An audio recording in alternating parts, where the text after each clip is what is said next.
News చూస్తున్నాం. మంచిర్యాల మున్సిపాలిటీలో camp రాజకీయాలు మొదలయ్యాయి. ఇప్పటికే కాంగ్రెస్ పార్టీలో 17 మంది పీఆర్ఎస్ కౌన్సిలర్లు చేరగా municipal chairman Penta Rajaiah, vice chairman Mukesh Goud పై కౌన్సిలర్లు అవిశ్వాస తీర్మానం పెట్టారు.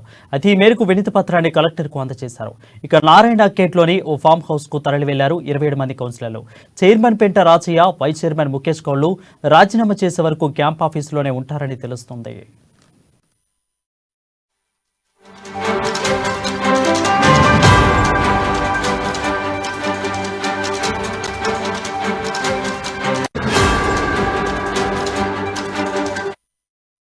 న్యూస్ చూస్తున్నాం. మంచిర్యాల మున్సిపాలిటీలో క్యాంపు రాజకీయాలు మొదలయ్యాయి.